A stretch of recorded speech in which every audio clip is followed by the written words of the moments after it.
the aircraft itself is classified. This put Trump in a difficult situation, which more than likely is leading to why he's doing this 2-week ceasefire. Because the very operation, which was supposed to give him the W, was derailed from this unfortunate incident of an F-15 getting shot down. And they got caught with their pants down and had to prioritize finding this weapons system officer over actually going into the nuclear facility and getting the uranium, because this weapons system officer knew the entire operation, and him being caught could not be risked. Now it makes so much sense why they dropped everything to find this guy. That would have been the worst intelligence leak of American history if they were able to capture that guy.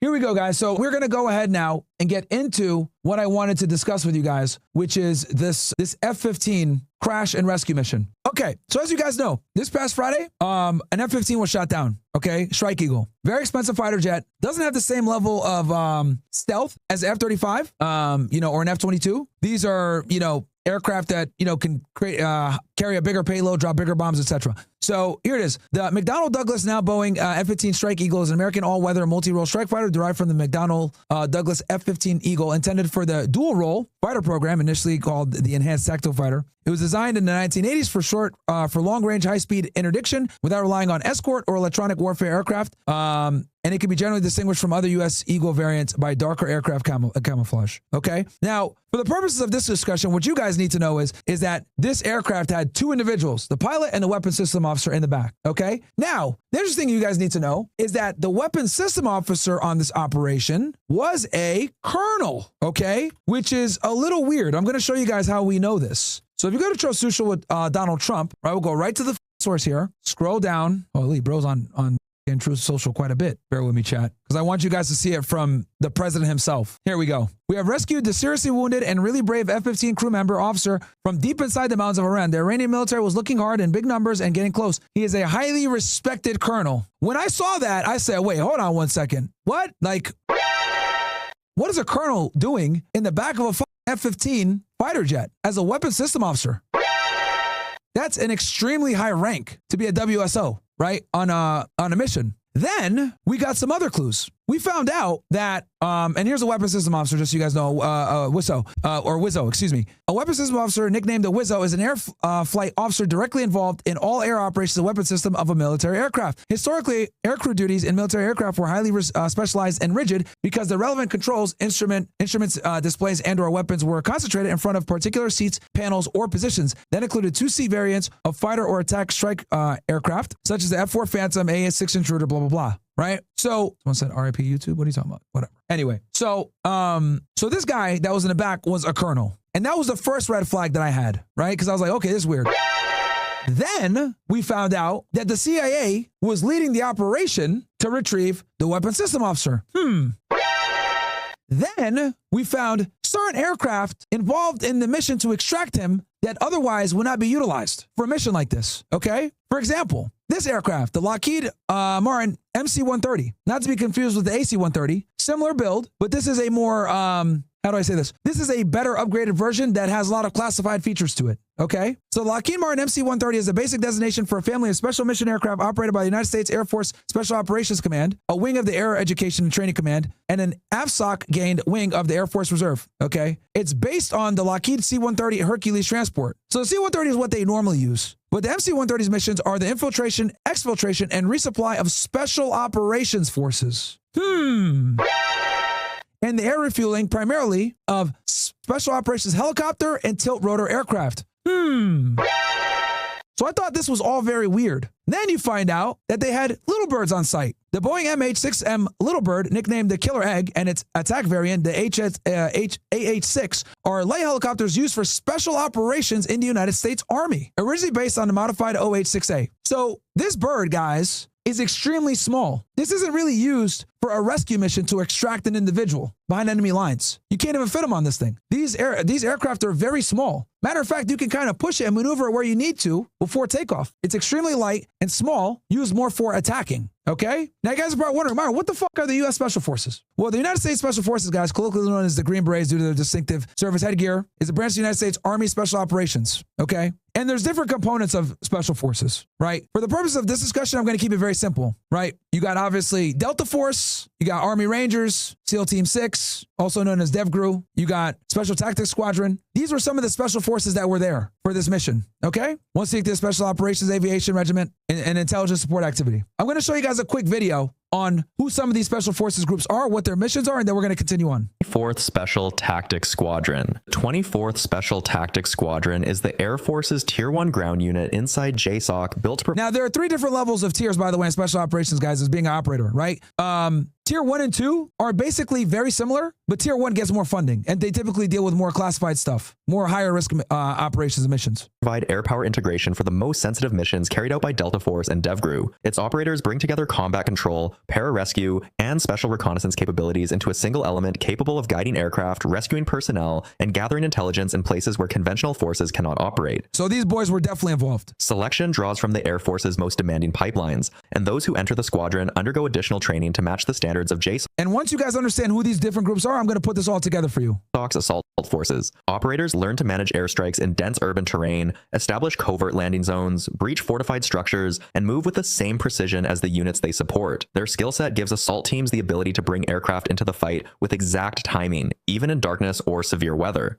Someone in the chat said, why elite warriors? You guys are going to see here in a second why. Squadron's pararescue men provide advanced medical capability under fire and recover personnel in hostile regions, while the reconnaissance elements deliver detailed intelligence for follow-on raids. The unit's structure allows small teams to deploy alongside JSOC elements and act as the connective tissue between ground forces and the air power above them. 24th STS gained its reputation in Iraq and Afghanistan, where it supported... All right, now we're going to move on to Delta Force. Delta Force emerged in 1977 after U.S. leadership recognized a widening gap... These are the guys that grabbed Maduro. ...in America's ability to respond to global hostage crises and high-risk counterterrorism threats. Modeled on the British SAS, but shaped by American doctrine, the unit developed its own identity through strict selection, relentless training, and a mission profile defined by precision and silence. The operators come from across the Army, but most arrive from the Rangers and Special Forces, already hardened by years of deployments. Assessment strips candidates down to their decision-making under stress, their ability to track through rough terrain, and their capacity to think clearly in isolation. Those who succeed enter a training pipeline that builds mastery in close-quarters battle, aircraft takedowns, urban reconnaissance, and advanced marksmanship. Delta functions as the direct action spear of JSOC, supporting national-level objectives that require a discrete footprint and immediate results. Its squadrons conduct hostage rescue, high-value target raids, covert reconnaissance, and sensitive missions that demand absolute control. Which obviously this operation would require. That's why they were there.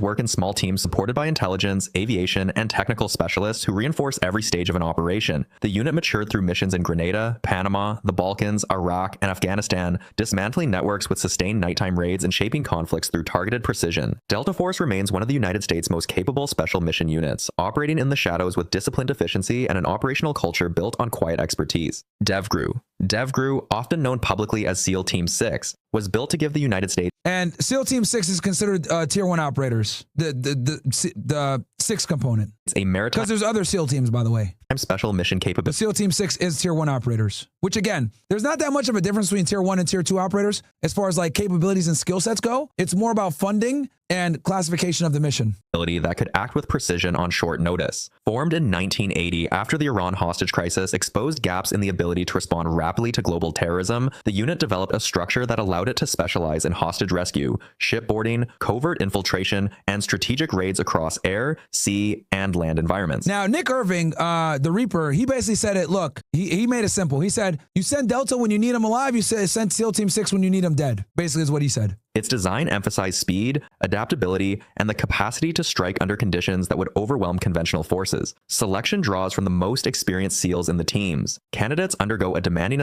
and he was a former Army Ranger assessment that measures judgment, coordination, and the ability to... Which Rangers are considered Tier 2. Operate within small assault groups. Very capable, though. Extremely capable. Under extreme pressure. Training inside the unit expands their capability far beyond traditional naval special warfare, incorporating advanced breaching, close quarters fighting, aerial insertion, and specialized maritime skills suited for complex, time-sensitive missions. DevGru's operational footprint expanded significantly after 9/11 when it became... They were the ones that went in to get Osama. ...became a core element of JSOC's high-value target campaign. Its strike force... CIA found him and then sent the SEAL team in. Executed missions across Iraq and Afghanistan, working with intelligence units and aviation elements to carry out rapid nighttime assaults that dismantled hostile networks. The unit's structure supports multiple squadrons, each with a distinct role, allowing it to deploy teams worldwide with minimal visibility. ISA, the intelligence support... Okay, this is one of the more secretive ones that no one talks about, by the way, guys. Very classified, ISA. Activity is the most... They were probably out there as well. Actually, 100% they were out there because these guys are more tied to the CIA. Secretive Tier 1 element within JSOC, created to solve a gap exposed after the failed 1980 hostage rescue in Iran. What began as the Field Operations Group evolved into a permanent unit in 1981, designed to gather intelligence for missions too sensitive or time-critical for the CIA. It developed its own clandestine capabilities, operating under shifting codenames such as Centra Spike, Torn Victor, and Gray Fox to keep its identity concealed. And just so you guys know, to be a Tier 1 operator is extremely difficult. Okay, let me not gloss over like people think, oh, I want to be a Navy SEAL, I want to be an Army Ranger, I want to be a Green Beret, I want to, bro, it's brutal. Let me be explicitly clear about this. Becoming a Tier 3, 2, or 1 operator is prestigious as. This is why I have an enormous amount of respect for Joe Kent, okay? When people sit there and say you're un-American, you're a traitor, I tell them shut the fuck up because you guys do not understand the selection process for this. We're talking blood, sweat, and tears to become a Tier 1, Tier 2, or Tier 3 operator. These guys don't get enough credit at all. They don't. They should be getting more praise than they do. Extremely difficult, grueling physical challenges. You're sleep deprived. You're hungry. They put you on the wilderness. You have to do all kinds of tests, enduring pain with swimming exercises, putting you in a multitude of different climate situations. The training is brutal. There's a reason why no one has ever made it through SEAL team training. You guys think basic is hard? Bruh, basic is a joke compared to what these guys do. So I want to make that very clear. If you're any top tier operator, whether 1, 2, or 3, Army Ranger, SEALs, Delta, ISA, all this, super highly, because these guys deal with very classified operations, sensitive operations. You're a G if you do any of this stuff. Field. ISAs operate enormous amount of respect I have for guys like this. Work in the shadows long before assault forces arrive. Their mission is built on human intelligence and signals intelligence at a tactical level, giving Delta Force. So informants and intercepting phones, basically. Human intelligence is a fancy way of saying waterboarding. And signals intelligence is basically tapping phones. It sounds more respectful, but that it sounds better that way, but that's what it is. Force and DevGru the exact information they need to strike with precision. They intercept enemy communications, track targets through electronic signatures, and build real-time intelligence pictures. Most ISA personnel come from special forces backgrounds, bringing language skills, cultural awareness, and the ability to operate alone in denied areas. ISA operates in small, specialized squadrons that combine human collectors, SIGINT teams, cyber specialists, and mission support elements. Together, they shape the battlefield before any raid begins, making the unit one of the most critical and least visible components of American Special Operations. JTF-2. Okay, now these are other countries, operators, and stuff like that. So let's quickly recap here what we got going on, right? So obviously the official narrative, right, is that a colonel, right? Well, an F-15 was shot down. A colonel was the weapons system officer. We don't know the rank of the pilot, but I'm going to assume it's probably maybe around the same level, maybe a little bit below, right? And this weapons system officer was found about 48 hours later. During the operation to find him, okay, we basically, we saw MC-130s, MD helicopters, aka Little Birds, and we saw, which are basically used for special forces, okay? And we know that the CIA was heavily involved in the recovery of this weapons system officer. So here's my theory. Over a period of time, the United States covertly flew in MC-130s, Little Birds, and other resources to create what's called a FARP, okay? A FARP, guys, is a forward arming and refueling point, okay? It's a NATO term for an area where aircraft, typically helicopters, can be refueled and rearmed at a distance closer to the area of operations and their main operating base. So special forces, right, alongside other auxiliary units that were supporting them, set up this FARP to begin to stage a uranium showdown, essentially. The IAEA had given the United States information that there would be highly enriched uranium at one of the nuclear facilities. And I think in this case, they were not that far from Isfahan, okay? There's 3 main nuclear sites in Iran: Fordo, Isfahan, and Natanz. So what basically happened was, because these MC-130s and these Little Birds can fly in, radars off, completely quiet, okay? Just fly in, no radars, nothing, come in, don't get detected. And they had been doing this for a bit. And what ended up happening was this F-15, which I'm starting to think was attached to this team, right? Because the CIA ran the entire operation, guys. Notice how the CIA basically took over and was watching the weapons system officer. This is what I think. The CIA was planning a uranium assault on a nuclear facility and were staging assets and personnel in the area. Also, a military ID was found at the site. This has an expertise with nuclear chemicals, okay? Now, if they were to actually run an assault on a nuclear base or a nuclear facility and get the uranium out, well, it's lots of uranium. It's heavy, and it needs to be dealt with in a certain way. Hence the two MC-130s to fly supplies and people in while simultaneously setting up this, clandestine operation to raid this facility. As they were preparing to do this raid, this is why Trump kept saying, we're going to attack Karg Island, we're going to attack Karg Island, we're going to attack Karg Island. That was more than likely going to be used as a diversion, right, from the special operators going into the facility and getting the uranium. So they had, because they had some intel that uranium will be located at this location. So what ended up happening was, I'm willing to bet that F-15 was attached to that CIA operation. That's why a weapons system officer was a colonel. Because in my head, I'm like, why the would a colonel be a weapons system officer? This is way below him. But now it makes sense. He was probably attached to that CIA unit that was running that operation. And obviously, he's a higher rank, which means he's going to have, he's going to be cleared to get more, to have work at a higher clearance level for a more sensitive operation. So more than likely what happened was this. He volunteered to be involved in this operation, and that F-15 was attached to that clandestine unit or that clandestine group that was supposed to set up to take over to assault a nuclear facility and regain the uranium and take the uranium. But the problem that they did not foresee happening was the F-15 got shot down. So they had to abandon the mission to conduct the assault for the uranium. That explains why all these unorthodox aircraft were there that have nothing to do with rescue missions. Rather, they're there for assaults and bringing personnel in. Because if you're trying to do an extraction mission, I've listened to many military commentators talk about this, by the way, guys. What I've done is I've basically taken a bunch of different commentators and I'm combining all their analysis into one thing for you guys to understand simply. Okay, I'm taking people like Colonel McGregor, Aguilar, a bunch of different people that kind of, Larry Johnson. I've looked at a bunch of people's take on this. And I was like, you know what? Okay, this makes sense, that makes sense, that makes sense. And then I did my own research and I'm giving you guys the filtered version of this. That's simple to understand. The aircraft that were utilized to rescue this guy are aircraft that are not indicative of a rescue mission. Typically, you want to use certain aircraft that get you in and out quickly, the smallest package possible, so that you don't put other operators at risk. But in this case, we had all these big that don't really have any business being involved in a rescue mission. And then when they found that military ID and we saw that there, and she's pretty much like from the Air Force and deals with nuclear capabilities. That's when I'm like, that makes sense. Now we know why Delta Force was there. Now we know why SEALs were there. Now we know why Army Rangers were there. Now we know why these MC-130s were there, which are the higher classified version of the C-130. Now we know why these little birds were there. They were planning to do an assault on more than likely Isfahan, and the F-15 was attached to that unit. It's just that he got shot down and it derailed their plans. That explains why colonel was the weapons system officer. Because with an operation like this, you want to put your best and brightest in place. And they almost got away with it, chat, if you think about it. Because everyone was focusing on Karg Island. Everyone was focusing on, where's the land invasion going to come? Are they going to come from Pakistan? Are they going to come from the West? Are they going to come via Karg Island? We know the Marines were doing operations in Diego Garcia. They were doing amphibious training operations of doing a ground assault. That hit the news. I think all of this was done to divert attention from a block operation that was taking place in Iran to get the uranium. And I think that's another reason why Trump decided, you know what? We're going to do a 2-week ceasefire. Because what I'm willing to bet is that that got taken down, unfortunately, because of this F-15 getting shot down, where they had to, show their hand, that probably derailed Trump's entire strategy. That's why he was behaving so ambiguous. That's why he couldn't give an answer. That's why he kept harping on, we're going to take Karg Island. It was all diversion. Meanwhile, the CIA was running a completely different operation in country. Because more than likely, the CIA had information where the uranium was, where it was stored, how to get there, and they brought a bunch of special operators to make that happen.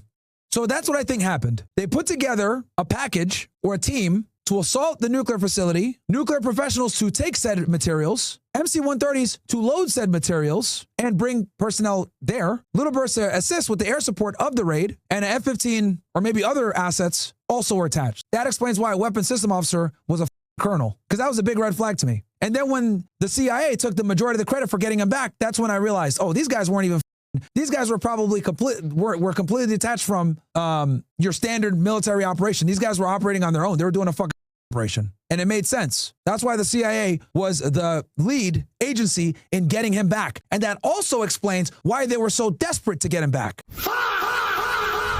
They sit there and tell you, yo, leave no man behind. The reality is, don't leave someone who's a weapons system officer of a operation behind. Could you imagine if they caught him, chat? Now that we know what he probably knew? Could you imagine? This guy's a colonel. They probably brought him in because he was rated at a high classification level. Probably only the president and a few other people even knew about this operation. That is why they had to get him. If he was captured, it would have been a colossal failure and a huge risk to the entire operation. The entire operation Epic Fury. And it got blown. It was unlucky. That's also why, by the way, if you guys remember, they blew up the MC-130s. You want to know why? Because those planes are more classified than your regular AC-130s. There's probably classified documents and or technology on there that they had to destroy. So let's summarize this.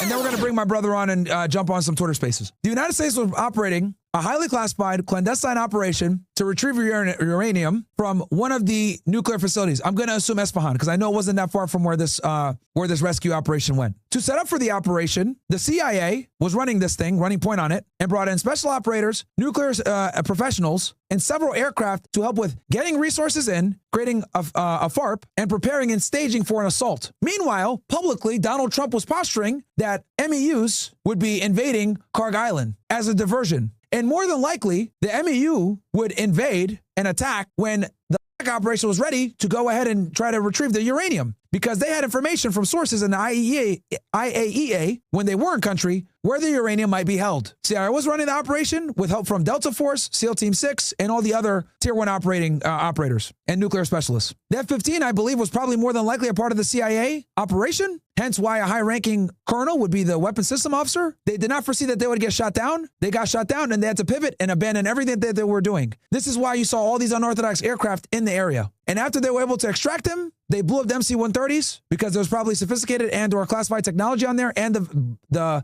aircraft itself is classified because it's a more advanced version of the AC-130. This put Trump in a difficult situation, which more than likely is leading to why he's doing this 2-week ceasefire. Because the very operation, which was supposed to give him the W, was derailed from this unfortunate incident of F-15 getting shot down. And they got caught with their pants down and had to prioritize finding this weapons system officer over actually going into the nuclear facility and getting the uranium, because his weapons system officer knew the entire operation, and him being caught could not be risked. So they would rather destroy while they were there with the MC-130s and retrieve him and blow the operation than let him be caught. Now it makes so much sense why they dropped everything to find this guy. Now it makes perfect sense. That would have been the worst intelligence leak of American history if they were able to capture that guy, who was more than likely read in on the CIA op and was helping, which explains his high rank and as a wizzo. Give me ones if this makes sense. I hope that makes sense, guys.